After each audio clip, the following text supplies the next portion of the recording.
I also like to point this out because my sense of this is that a lot of people here are accountants, are really good with numbers, and you really have to have a sense that might give you a misleading impression to think that it's just numbers. And that's one of the themes we're going to have here. I really want people to get a sense of the drama, of the Broadway element that's going on in the background, because we're going to see it's going to be not a numbers game, this revolution. And I think that'll come to light and be interesting for everybody here. Oh, we already have our first polling question. So there's apparently no wrong. We haven't gotten to that point yet. I didn't know what they were.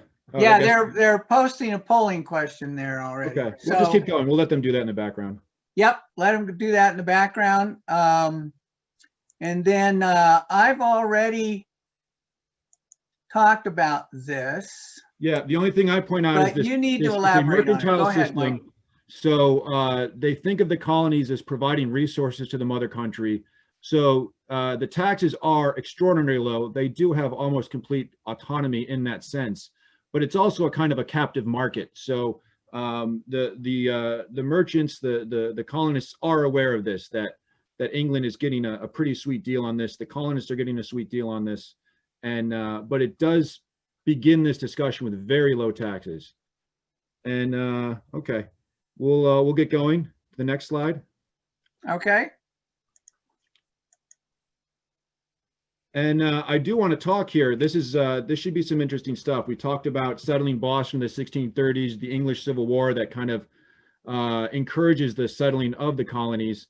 And America does have a unique background, and that background is going to be a big part of what's going to happen both with the Revolution, and then the Revolution itself is going to set the stage for a lot of what happens in American history until today. It's not a coincidence that the Revolution is going to begin in Boston. The people that settle Boston are going to be the radical edge of the protest movement against England. And when they get here, I think everybody who knows their middle school history has heard that phrase, no taxation without representation. But the real interesting thing is going to be how baked in this is before the American Revolution. The very first thing that happens when the protesters get here, if you're familiar with Boston, the Charles River runs through Boston, begins at Boston, and Cambridge is across the river. The very first thing that happens is when they get here, they're protesting the king. As soon as they get here, the king's on the other side of the Atlantic, so they start protesting each other. And Cambridge, the first thing they do when they get here, 1632, is they're going to build a fort. And then they're going to send to the town upriver, Watertown, a bill for that fort. You know, their thought is, well, this fort is going to help protect you. And Bruce taught me this fantastic phrase, nexus. And the idea, looking at some of this ancient history, some sort of contemporary modern terminology, is really fascinating, because Watertown's response to Cambridge is going to be no taxation without representation. I get that you're going to use this fort, we might benefit from it, but you didn't get our opinion on this. And they're going to refuse the bill. And you just see how baked in this is. Really sort of the first controversy in Boston. And what's going to happen, Watertown does lose the fight. They will win the war. As thousands of people come over, they are going to set up really the most representative place in the British Empire. The towns will send delegates to Boston. The governor here is going to be elected. It's not what we're going to call the democracy today, but relative to anywhere else in the British Empire, this is going to be the most popular democratical society, we could call it. And that's really bone deep. They think of themselves as a free government. They pride themselves on their separation from England. And we talk about, to give a little bit of the social culture here, you know, I'm trying to make it relevant to the day here. We've got protests in America today. This is not something new by any stretch of the imagination. You go all the way back, all the way through the colonial history, even before the protests around the British. The most popular holiday in Boston, kind of their 4th of July, before they had a 4th of July, was this great night. It was a great day called Pope's Night. And there's these two rival neighborhoods in Boston. There's a North End and a South End, and they'll each build their own giant rival, like Halloween platforms where they dress up a character as a pope. They parade them around their neighborhood, and they'll go knocking on the doors of all the rich people. Give us a drink, give us some coins, we'll leave you alone. If not, maybe we break a window, do some fun damage. You know, needless to say, everybody's getting their drink on, and then the North End, the South End, they meet in the center of Boston, have a massive brawl. The goal is to catch the other team's flag, kind of capture the other team's pope. And this goes on all afternoon. It's very violent. The winner gets to host a party down at the Common, and it's a big bonfire. And this is really kind of the cultural tradition, and it's based all around this idea of religious liberty. The stereotype I really want to break here is because most people think of the Puritans as these theocratic, you know, dressed in black religious fanatics burning witches. That's kind of what you learn from popular culture. And the whole idea of their religion was called Congregationalism, where the congregation elects their own leaders, chooses their ministers from the bottom up, as opposed to the king or the parliament or the pope appointing those leaders. So it's this, not what we're going to call liberty, but it's a colony based on the idea of liberty. And they have street protests, popular uprisings, crowd actions, mob, whatever you want to call it, when there's grain shortages, if the British come to impress some sailors. We're living through a pandemic. They had smallpox. We should all be grateful we're dealing with COVID and not smallpox. I'll just tell everybody. But if you say got a vaccine, but you didn't quarantine yourself, a crowd might show up and quarantine you for you. If you built a hospital and it wasn't far enough away, maybe the crowd comes by and knocks the hospital down.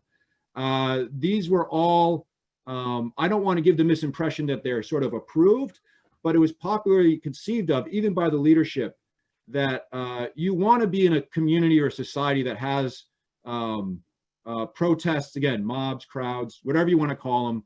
That's a symbol. They might be good, they might be bad, but having them as a symbol of a popular opposition, of living in a free society. You don't want to be in a community that doesn't have any protests, because then you're probably, that's a good indicator you might be in like a North Korea or something like that, you know. You know, Mike, I just want to insert something here that to me is, I just think is fascinating about this is, okay, first of all these Puritans arrive in Boston. They start arriving in 1630. So they all have something in common. They all are going to the same church, but within 2 years, by 1632, they're fighting over taxes. And then they have this Pope's Night where you have mobs, which I think over time, they're kind of like social clubs, but entertainment back then was a little more, how shall we say, dramatic than it is today. You know, I mean, you know, we could go back to the Roman Colosseum where they're, you know, killing people in the Colosseum, but, you know, keep in mind that a good time for these folks might be bear baiting, you know? Yeah.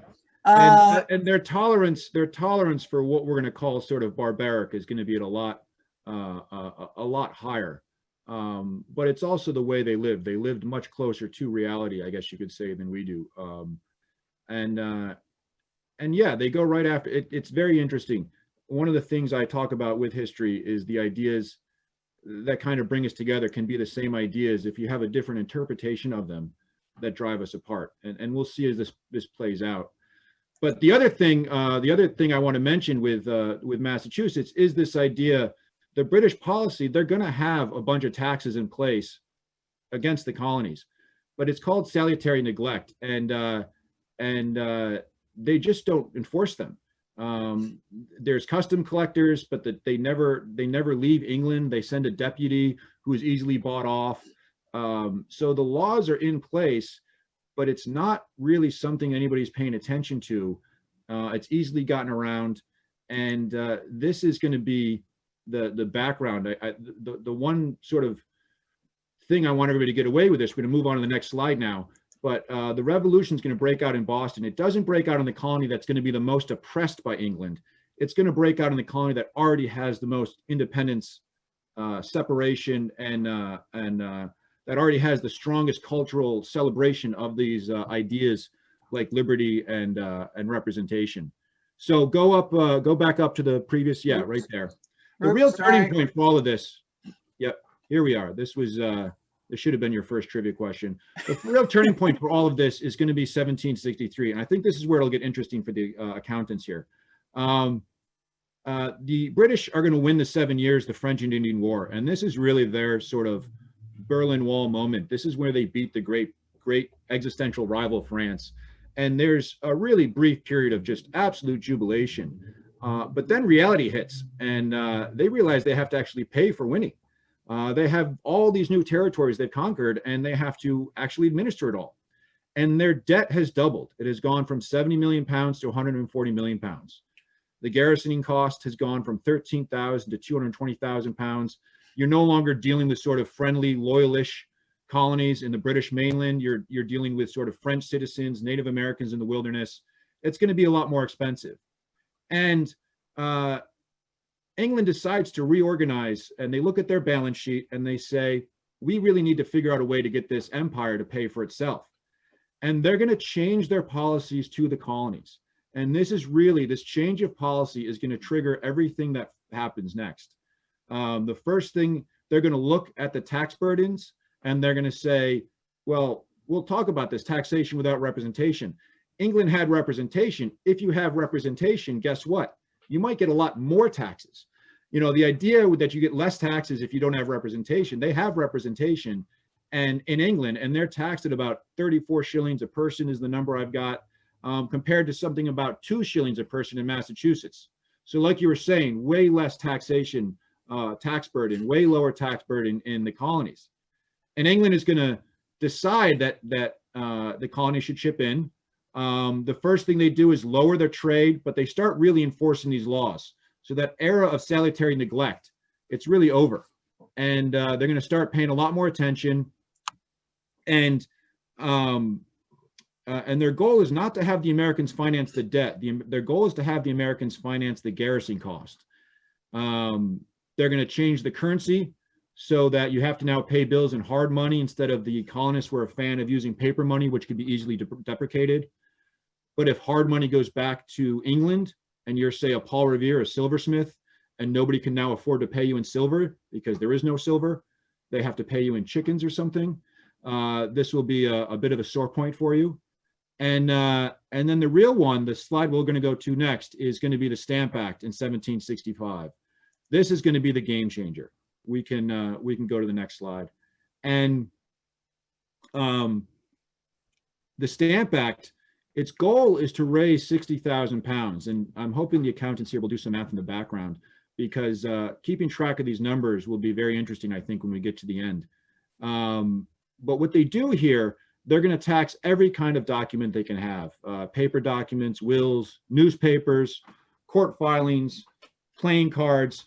And what this does inadvertently is it really unites the colonies. You'll sometimes hear people say that this was an upper class revolution or a lower class revolution. The stamp tax hits everybody and ticks off everybody. And what you're going to end up with is massive, sudden,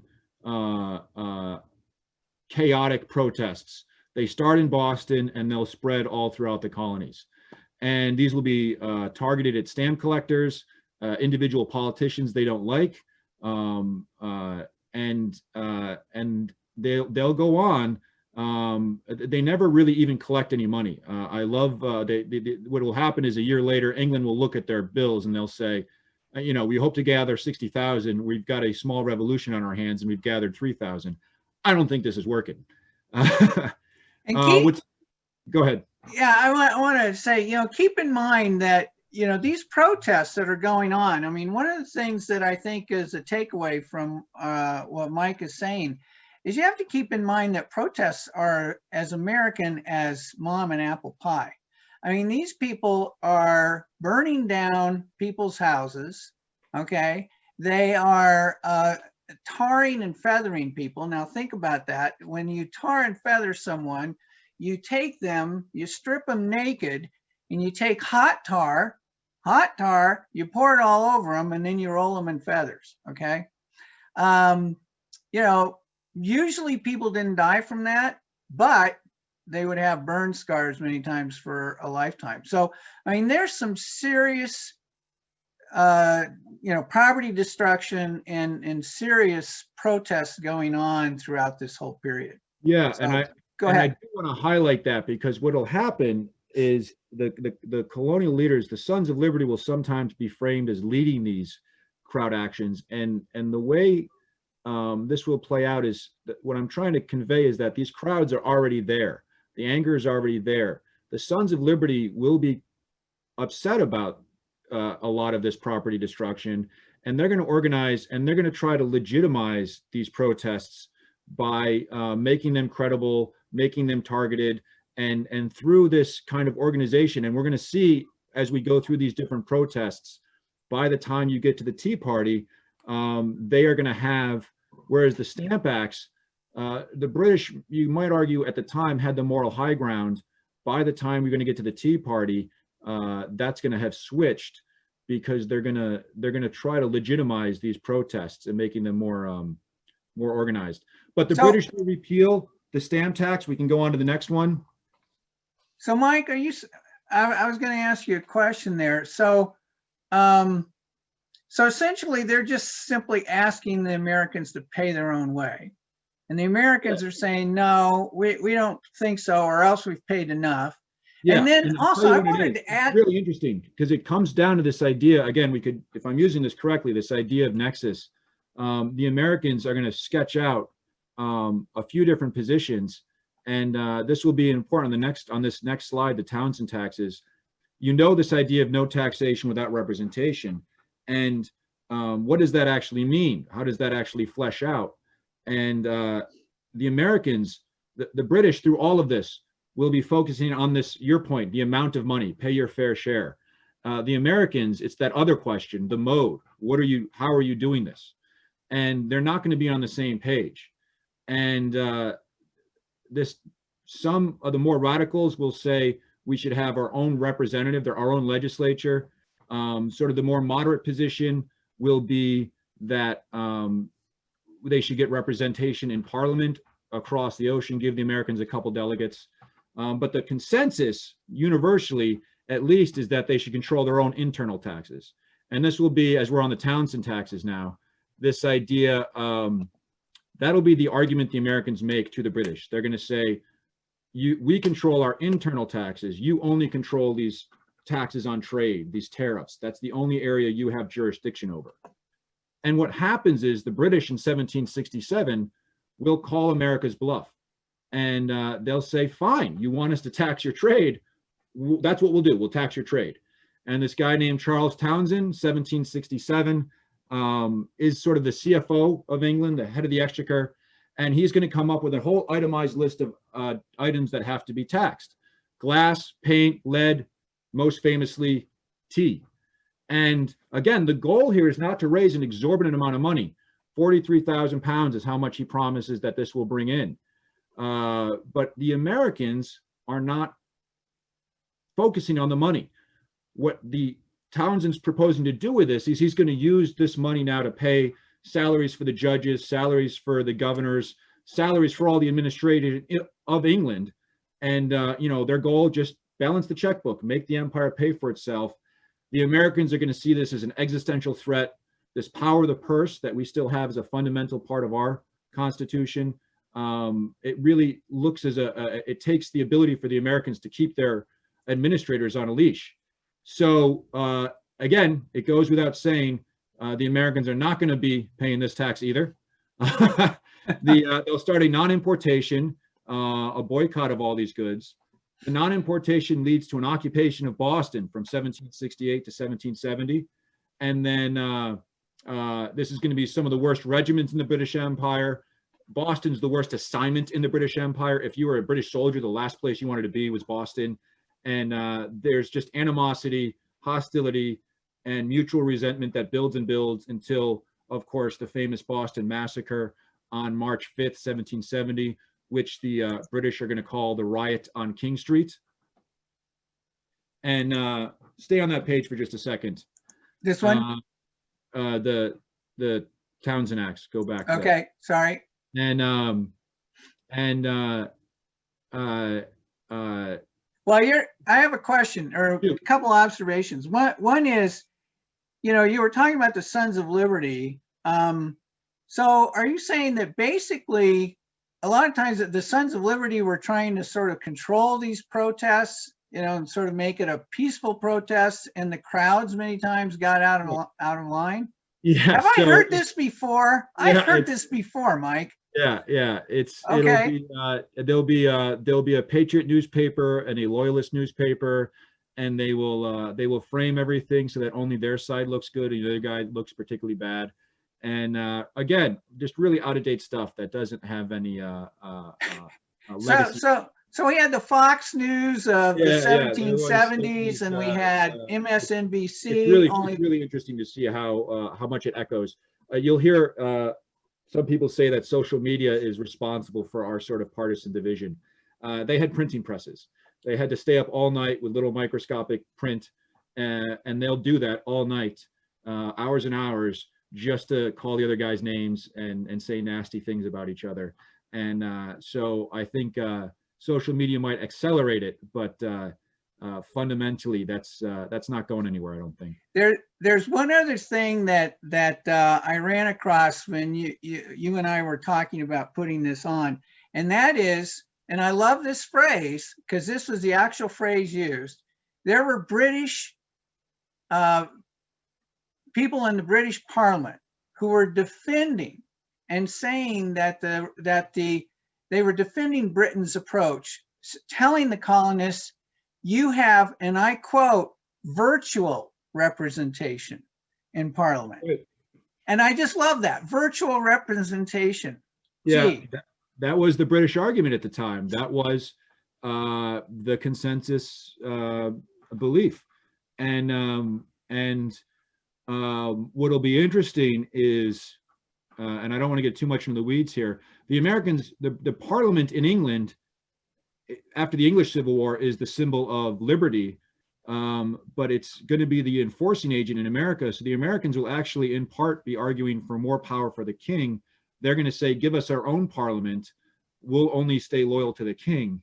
And this is going to really be anathema to the British back in England, who were fighting against the king on behalf of Parliament's power. So you'll have, again, it's this idea that they both have these very strong ideas, that these good values, but they'll have different interpretations on them. But I don't want to get too much in the weeds. I want to keep moving here. Well, one more question. So the other thing I want to make sure I understand. So what you're saying really is that what has happened is England's not really collecting a lot of money, and so the colonists aren't really protesting about the money per se. They have switched gears, and now they're starting to protest the very principle. Is that right? This is exactly what I want to focus on, is that the British are going to not take their eyes off the money, and the Americans are going to be operating in a different realm. They're going to be talking about principles, and there's a massive economic recession in England due to this non-importation. Again, they're hoping to raise 40,000. You got an 800,000 pound decrease in trade. This doesn't make any sense. One of the great ironies / tragedies, on the day of the Boston Massacre in England, Parliament begins the repeal of the Townshend Acts.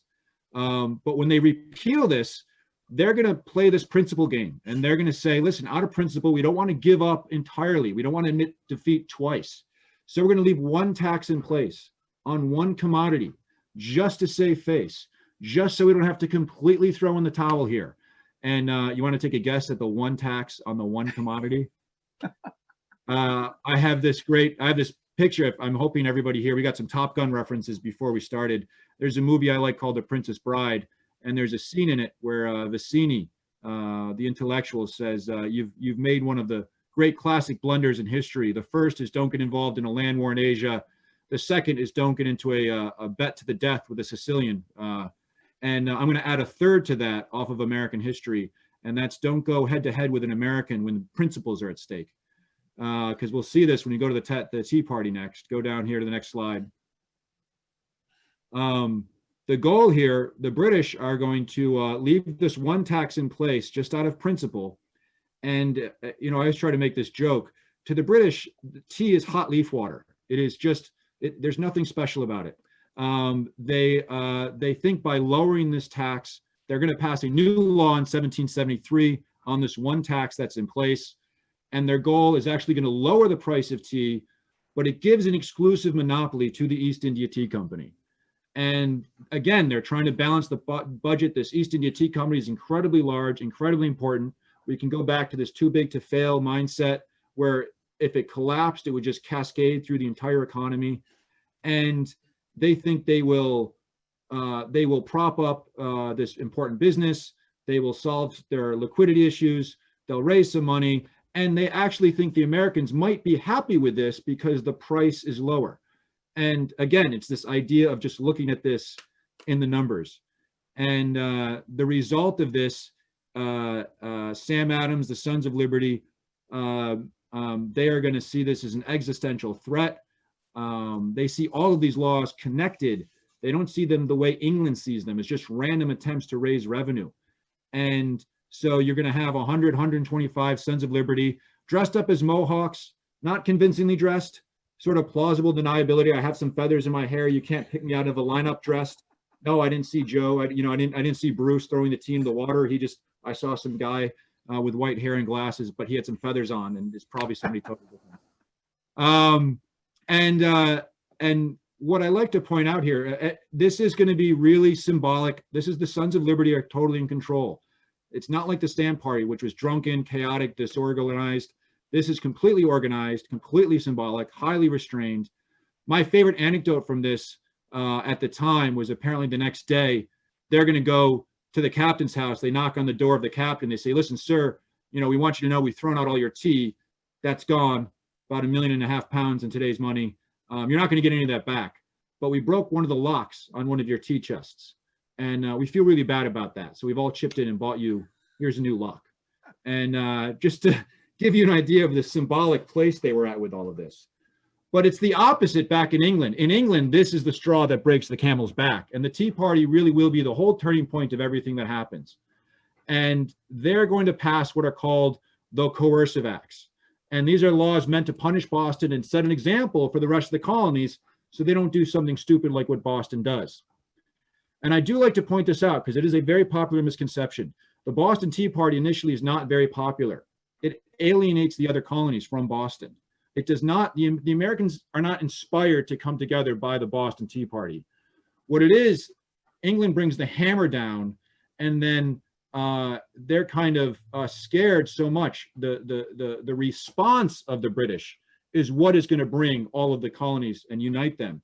And there's going to be a war. This will be escalating very quickly. That's not the purview of this discussion. There's a really great documentary out there with starring Mel Gibson called The Patriot. If you want to see how that plays out, and hopefully everybody gets more start.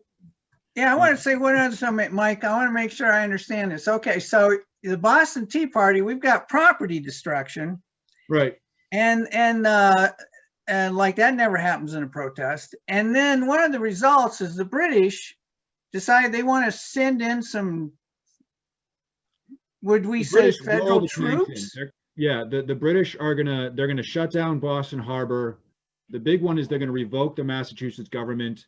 They change all the courts so that trials are now no longer held in Massachusetts, and there's the Quartering Act. There's just a slew of legislation from England that, whereas before the Tea Party, you could almost say England was two gloves off and underreacting. After the Tea Party, England way overreacts, and they're just kind of done with this. They've had, 10 years of this annoying colony giving them a hard time, and they think they're going to just swat Boston and be done with it. See, I've heard this before, just recently, maybe it was Seattle or something. There was some property destruction, and they were sending in federal troops. And my big idea is I don't take sides between the Patriots or Loyalists, between anything going on then, anything today. I think everybody should come up to their own conclusions, but you can learn lessons. And had the British let the protests in Boston burn out, I think it's not even me. There's a prominent historian out of Harvard who makes the case that says, you know, if the British just let the tea turn around and go back to England, which is what they wanted them to do, we could be a Commonwealth country like Canada or Australia. It was not a revolution that had to happen. But go down to the next slide. Well, I love how some things never seem to change around here. Yeah. Said the cynic. Yeah. And this is one of my favorite things in history, is just historic ironies. Exactly what you're saying, when you see something and then it hits you again. And the Americans, as I'm sure everybody on here knows, or hope they know, win the American Revolution. And there's a Treaty of Paris in 1783, and that's exactly 20 years after the previous Treaty of Paris in 1763, after the British had beaten the French. And I love pointing out the numbers are always hard to get exact because it's hard to do exchange rates and conversion and modern day inflation and all that. But the British debt to fight the Americans and lose the American colony, they were hoping to get 60,000 pounds. That was the initial ask in 1765. They'll end up spending another 110 million pounds losing the colonies. And again, it's one of those things where if you were doing the math on this, if this was, if you could just take the emotion out of it, it would be crazy.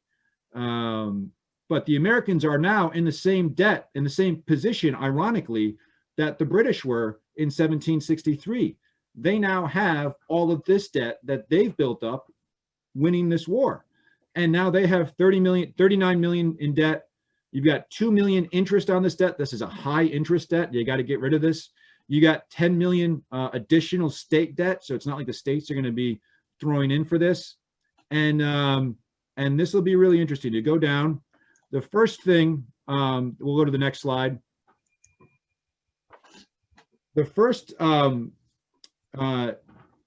slide, the first government America has, I'm sure people might have heard the name, the Articles of Confederation. This is how they were organized. And the whole spirit, the whole idea behind this thing is we are fighting against this overseas power that is taxing us. We don't want to create a new power here that's going to be able to do the same kind of thing. So the Articles of Confederation, it's really a league of friendship. It's not an actual government. And you could almost say the defining thing that is the difference between a league of friendship and a government is going to be the ability to tax. Because the Articles of Confederation, the national government, doesn't have any ability to tax. And what you're going to see here, these are all the different options that they will have that they are going to exhaust trying to fund their operations. You can give voluntary contributions from the state. At the beginning, you get maybe a third. All right, by the 1780s, you're getting a big fat zero from anybody.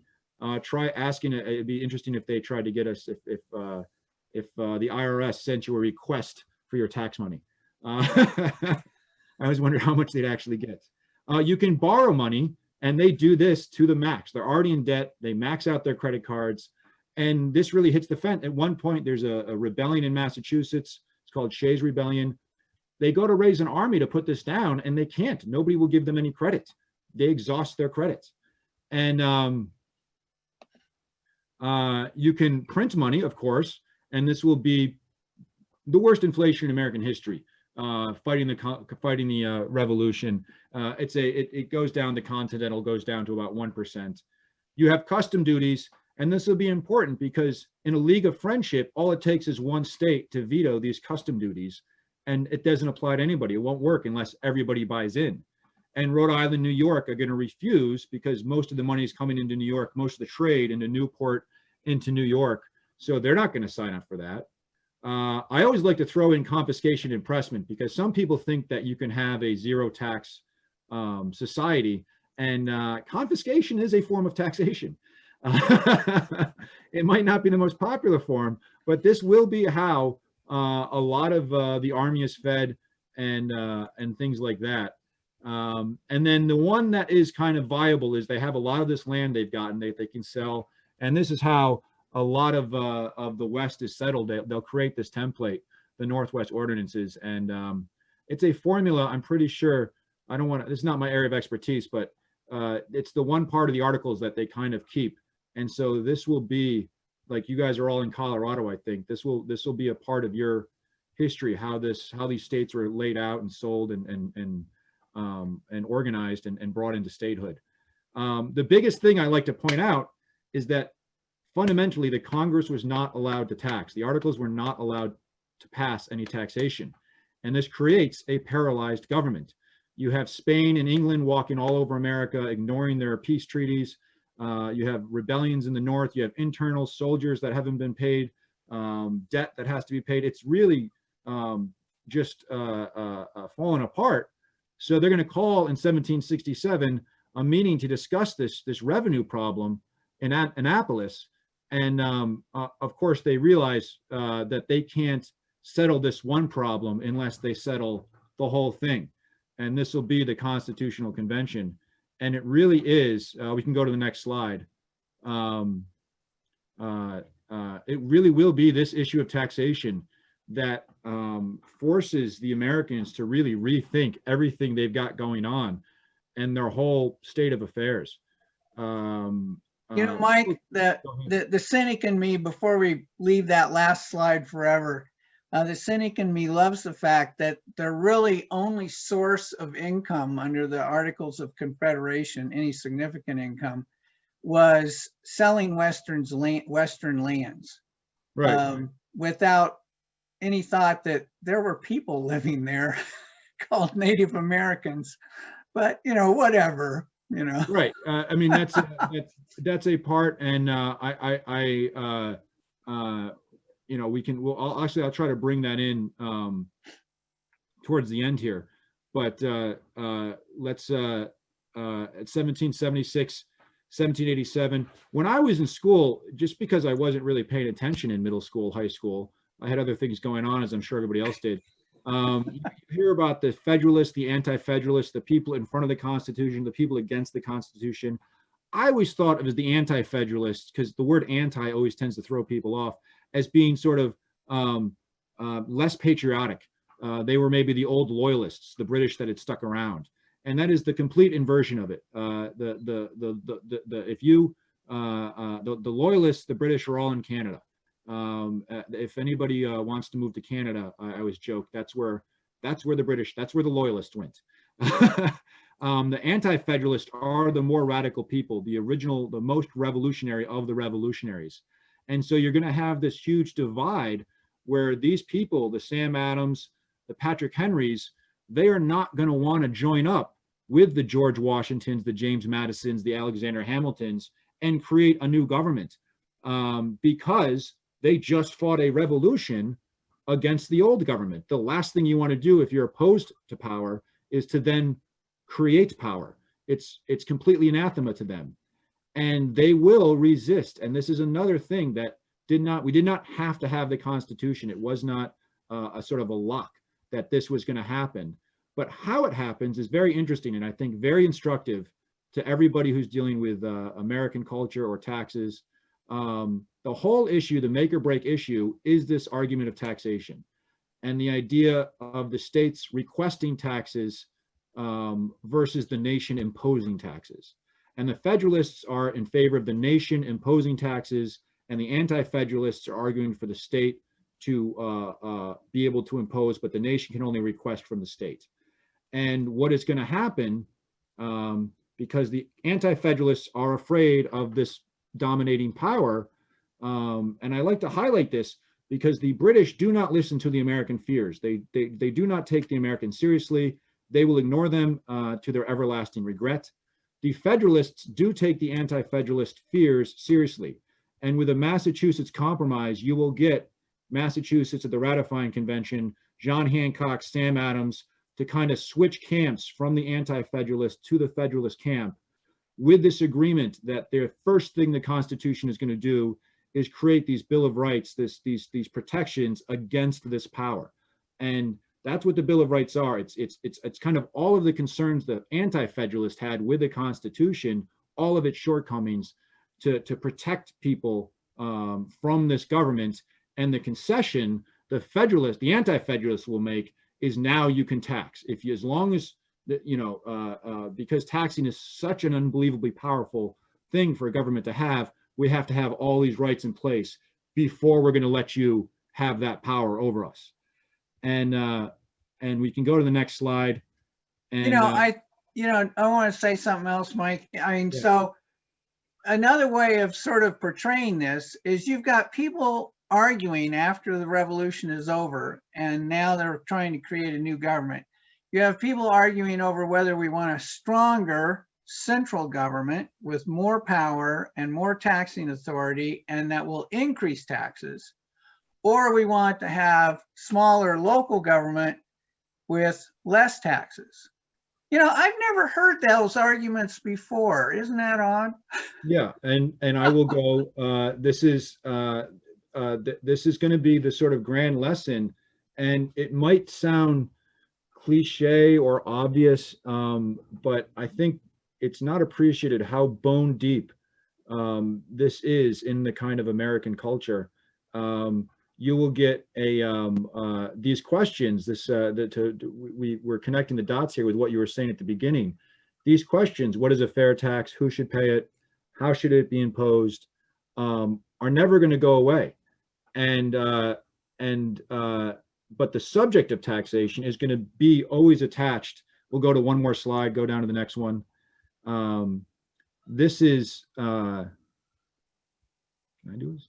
I just posted Patrick Henry's comment on that slide there that you had wanted earlier. Give me a second to read that, because that's I don't have the animation up.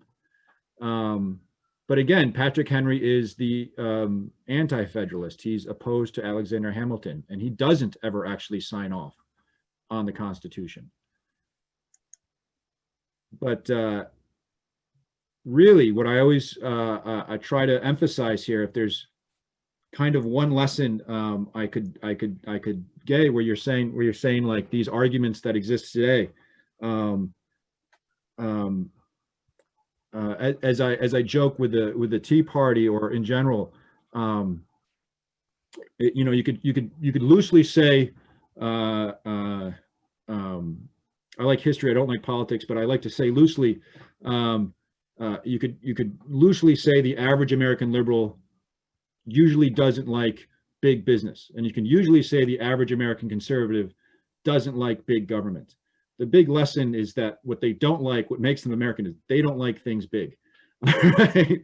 That's going to really unite them, and that's always going to be a thing here. So it's not the dollar amount that you're going to be talking about here. It's the power amount. So whether you raise taxes, you'll trigger somebody. If you lower taxes, you're going to trigger somebody. It's the story you're telling with it. So if you hypothetically were ever in a position where you're trying to balance a budget, and it would not be just the dollars and cents that I would pay attention to.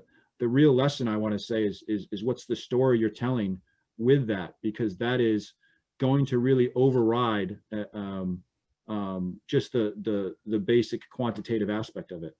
Mike, that's an interesting observation you just made about big government and big business, and how there is that sort of stereotypical division between liberals and conservatives.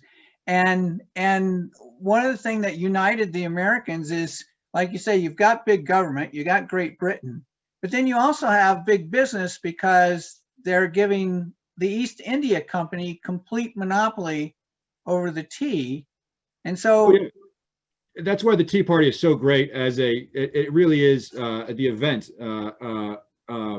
as really it does embody and unify, I think, both different strands of the American idea. And there are plenty of loyalists that just say, this is reasonable, we should just pay this and get on with our day. That is not gonna fly for your average American. And that's what we'll get into this next slide. I like to touch here because you think of equity in a business, and again, I did some, my job, I had to do some accounting, some financial analysts, and it was your equity is always the difference between your assets and your liabilities. And these are just things that historians have pointed out about the founding generation. And, I am all in. on that. This is kind of going to really create the template, the psychology that just exists with Americans. We are a revolutionary country.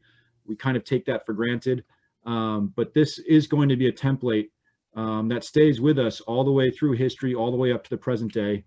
And these are not modern day observations. These are observations about the past, about that generation, that if you happen to recognize anything like we've joked about here so far, you maybe find some of this interesting. But they were very idealistic, and it is interesting. It has been observed by historians. We have this thing, the American dream in America. It is very unique, that our sort of minimum standard that we hold each other's to is that our sort of dream should come true. That's that's not something that you see a lot around the world or through time. We are incredibly entrepreneurial, and I think people, again, just take that for granted. I always joke, I went to southern Italy and Greece, and they live in paradise. And why are they going to start? There's never going to be a Silicon Valley, I don't think, in southern Italy or Greece, because what are you going to do? Make a bunch of money, sell all of it, and then retire to southern Italy and Greece? Like they're very you get a lot of other cultures, and this is all relative, and I don't want to be absolutist or anything like that. But that sort of wait around for things to happen or somebody else to take care of a problem. And then this other one is, you do have this idea where we used to treat these guys as kind of demigods, that they were just sort of perfect archetypes of human beings that sort of bestowed on this, the way Moses comes down from Sinai with these like eternal truths. And that has kind of shifted, the pendulum has swung, and we get a lot of, I think maybe too cynical at this point, interpretations where they're very, they're hypocrites, race, class, gender, economics, all these things they didn't address. The rebuttal there, the truth is that the ideas that these guys come up with, it sounds crazy, but this weird argument they have about colonial taxation will become a template that we will use and filter everything else through, all the way through history. So, they really kind of put the standard in place, which we are now spending all of history trying to live up to. And that's my personal take on it. It might be a little less cynical, but I think it's legitimately inspiring. Mike, are you saying I'm too cynical? Yeah, I don't know. I'm not. I'm still young enough to have some optimism. I want to say something about this last slide here you have here. What I like about this is, if it carries over from those earlier slides you had about the cultural background of these Right. colonies, where you've got these people who are coming to America like the Puritans. They have all this idealism, they have all this hope, they have all this enterprise, they're casting off restraints and everything like that.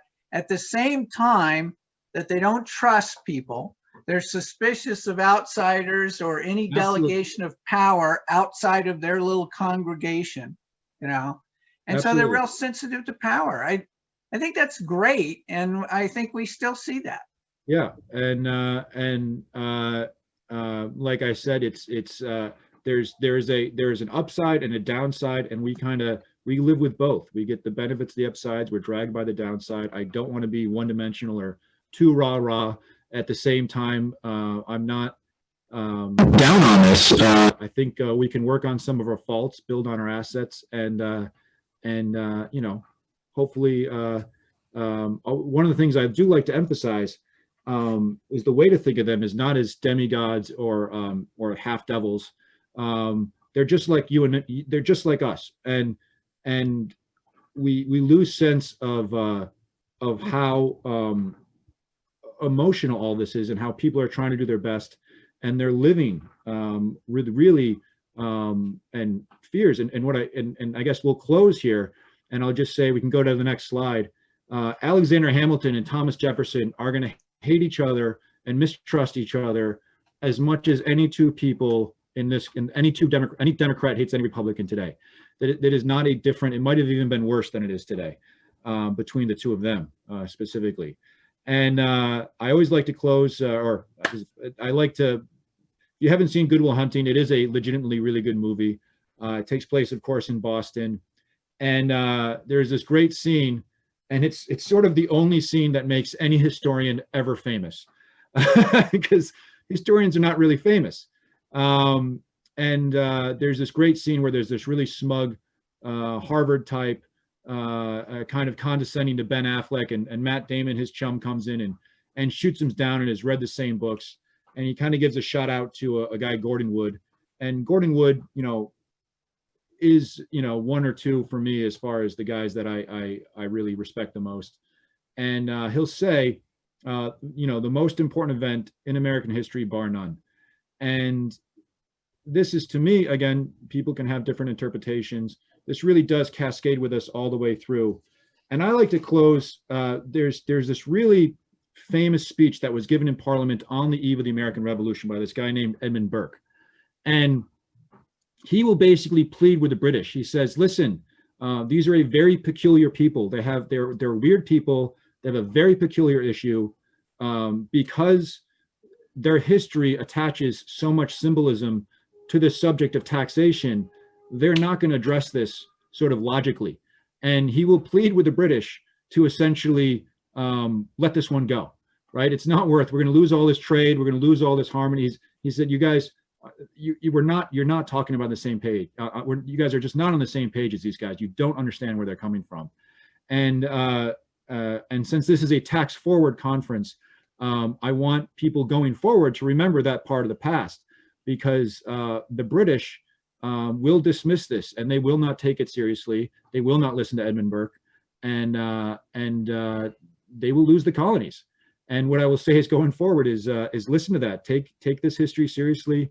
Don't dismiss some of the other teams' concerns or downsides. Tell a story. Don't just do the math. And I think you can learn from the past, and you can make you can use that to help move things forward. And I mean, that's it. That's what I've got. I was excited to do this because part of me comes from a place where history is very insulated. What goes on in academic world of history, nobody really knows about. It doesn't get out. And I realize this might be a little different than some of the other classes you guys might be taking in this continuing ed course, this conference. But I think it'll be important, especially it's so prominent in American history. It's such a huge part of our culture. It has such a symbolic resonance in our history, that if you work in taxes, you don't work in just an isolated, siloed thing. You are touching on something that sort of really hits the mainstream of America's psyche and cultural conditioning. Thanks. That's me. Yeah, we're running out of time here. Thanks, Mike. I thank everyone for your time.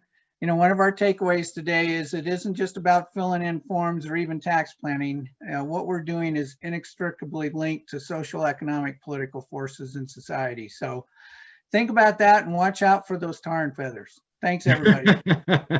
Hey, thanks